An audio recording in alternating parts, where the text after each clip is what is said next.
Bonjour, bienvenue sur ma chaîne YouTube, La République des Abeilles. Donc j'ai décidé de créer une chaîne YouTube et faire cette vidéo. Parce qu'un jour je regardais BFM, et ce qui m'arrive très rarement, et je suis tombé sur un discours de notre ancien président de la République, Nicolas Sarkozy. Un discours en fait, il parlait de l'arrivée des migrants en France. Et il a pris comme métaphore pour parler de cette arrivée-là, de ces pauvres gens, euh, une fuite dans sa maison, une explosion de canalisation. Voilà, je vais vous le montrer. Je me suis dit, mais c'est incroyable. On en est là aujourd'hui. Regardez. C'est un peu, si vous voulez, comme une maison dans laquelle vous habiteriez. Il y a une canalisation qui explose. Elle se déverse dans la cuisine. Le réparateur arrive et vous dit: j'ai une solution. On va garder la moitié pour la cuisine. On va en mettre un quart dans le salon, l'autre quart dans la chambre des parents, et si ça suffit pas, on a en réserve la chambre des enfants.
C'est un peu, si vous voulez, comme une maison dans laquelle vous habiteriez.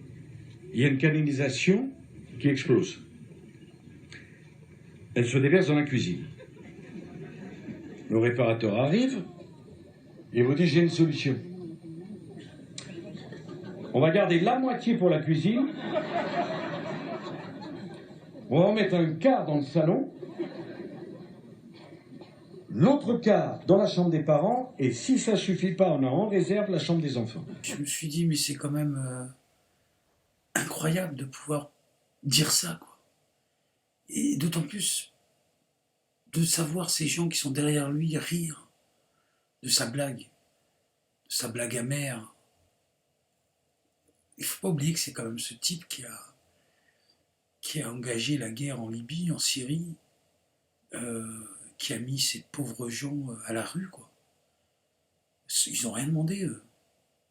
Et aujourd'hui, il en parle comme quelque chose qui envahit notre maison, comme la flotte qui rentre dans notre tuyauterie et qui déborde dans notre maison, qui va envahir le salon, la chambre des parents, puis s'il en reste encore, un peu comme il dit, la chambre des enfants.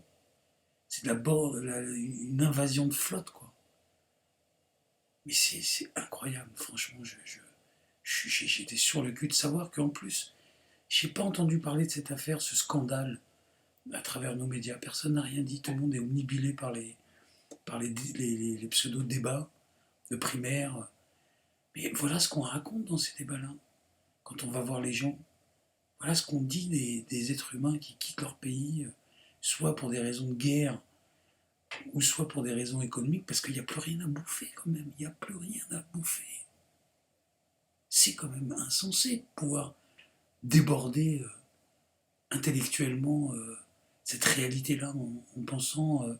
écoutez, regardez encore ce qu'on entend de ces pauvres gens qui quittent leur pays pour de la survie. Écoutez, c'est incroyable. Je suis désolé, il y a une armée, elle doit nous défendre. Quand nous subissons une invasion, l'armée doit nous défendre. De gens venant de ces pays-là qui pourraient rentrer en Europe, c'est le risque de terrorisme qui augmente. Parce que oui, madame, on n'est pas à l'abri, à l'intérieur de ces gens-là, qu'il y ait des terroristes. Nous n'avons plus aujourd'hui la capacité d'accueillir, de loger, d'employer et d'intégrer. Souvenez-vous, monsieur le Premier ministre, c'est votre père en politique, Michel Rocard, qui l'a dit lui-même. Nous ne pouvons pas héberger toute la misère du monde. Ils quittent leur pays, ils fuient la guerre. Heureusement qu'on n'a pas fait pareil, nous, en 39-45 ou en 14. On a tous des aïeux qui reposent dans la terre de France, qui se sont battus pour la liberté et pour sauver la France. Alors moi, je dis qu'il faudrait aussi que ces personnes, plutôt que de fuir, parce que ça n'est pas la solution, se battent pour leur pays. Rien n'est plus pathétique qu'un peuple qui fuit. La panique résignée de ceux qui abandonnent tout pour sauver leur vie. Entre le 10 mai et le 17 juin de l'année 40, devant l'avancée des troupes allemandes, un fleuve humain de 8 millions de civils a pris la route de l'exode. Ils vont vers où? Ils ne savent pas. Ils vont s'arrêter où? Ils ne savent pas. Que vont-ils manger? Ils ne savent pas. Ils marchent. Ils marchent.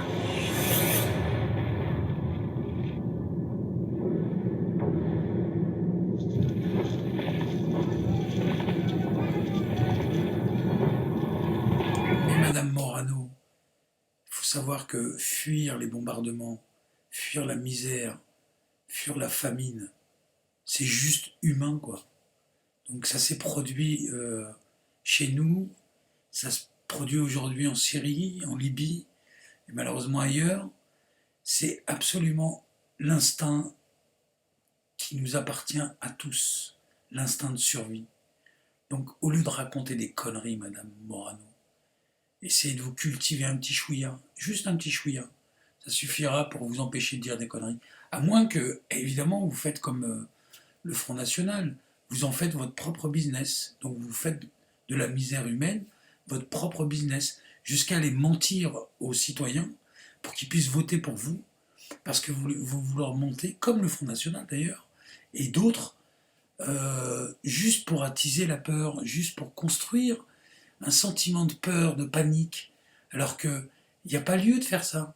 Il y a juste lieu de pouvoir regarder lucidement la situation géopolitique et la situation qui se produit ici, dans notre territoire, plutôt qu'aller en faire un commerce de cette misère humaine. J'ai envie de vous dire, vous n'avez pas honte. Vous n'avez pas honte. Vous savez que les pétainistes le faisaient. Les Allemands qui adoraient Hitler le faisaient. Hein, auprès des Juifs, auprès des communistes. Donc, vous êtes en train de faire la même chose. Oui, je vous accuse, Madame Morano, de faire la même chose avec ces pauvres gens, sur le dos de cette misère humaine.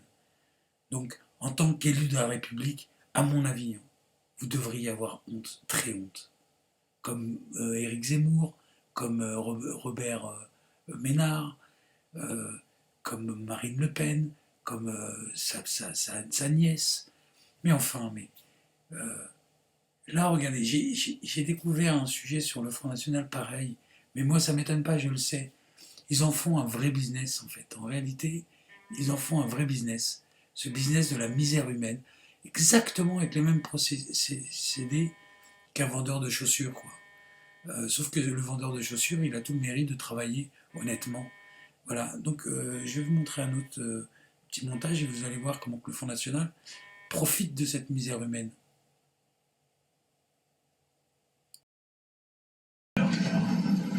Alors c'est quoi le contexte là-bas, politique?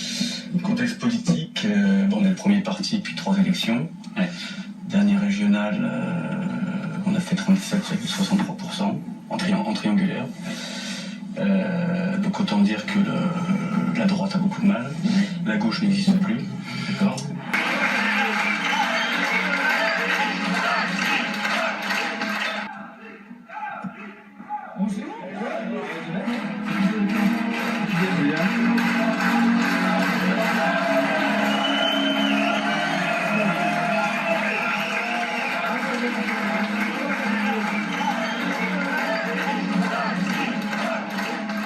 Ce soir à Joigny, on est chez nous. Il y a un risque aussi de violence. On le sait, vous l'avez tous vu, que ce soit à Cologne ou ailleurs, des viols, des vols, des dégradations. Il faut voir les images des immigrés clandestins qui sont arrivés à Villeblevin avec les iPhones, avec les casques sur les oreilles, avec la dernière doudoune griffée. Pour moi, excusez-moi, ce n'est pas la misère qui arrive à Villeblevin. La misère, elle est chez nous. On est majoritaire dans le département, vous le savez. Donc n'ayez pas peur de le dire. N'ayez pas peur d'en parler autour de vous. N'ayez pas peur de dire que vous êtes front.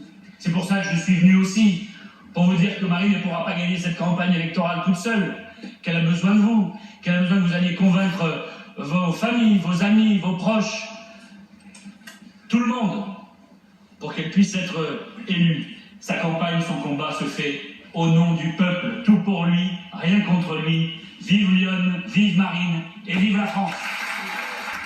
C'est impressionnant, c'est impressionnant. Oui, je vois qu'il y a du monde, les réunions sont pleines. Ouais, on n'est pas encore au niveau du Var, mais dans le département, 37%. Ça va venir, ça va venir. Ouais, on espère. Moins de 25. Hein? T'as fait 25? Ah bah, t'as la case au-dessus. Tu payes au chéquier? Ouais, je vais chercher ça. T'as mis ton téléphone, ton mail? Donc voilà, on fantasme sur ces migrants, on fait des discours et des discours, puis ensuite on passe à la caisse. On s'adhère, donc ça fait de l'argent, on essaie de convaincre les autres parce que ça fait encore un peu plus d'argent. Et puis au moment du vote, il faut savoir qu'à chaque fois que le Front National a une voix, eh ben, nous tous collectivement, ben, on paye la démocratie. Et comme ils sont intégrés dans la démocratie, ben, du coup, ils touchent de l'argent. Donc chaque voix, ça leur fait un bon petit ticket dans les caisses, quoi. Et c'est pareil pour les autres, hein, cependant. Mais voilà, donc je trouve que de pouvoir faire du commerce avec la misère des gens, je trouve ça affligeant, mais vraiment très affligeant. Voilà, je vais vous laisser et n'hésitez pas à partager la vidéo, c'est super important. N'hésitez pas à vous abonner sur la chaîne La République des Abeilles. Et puis à bientôt pour un autre sujet qui me tient à cœur, qui sera les petits commerçants et leur faillite. Comment que ça s'est produit et depuis combien de temps ça se prépare. Voilà, parce que derrière ces faillites, il y a des drames humains et on en parle très rarement. Voilà, je voulais juste faire une petite parenthèse.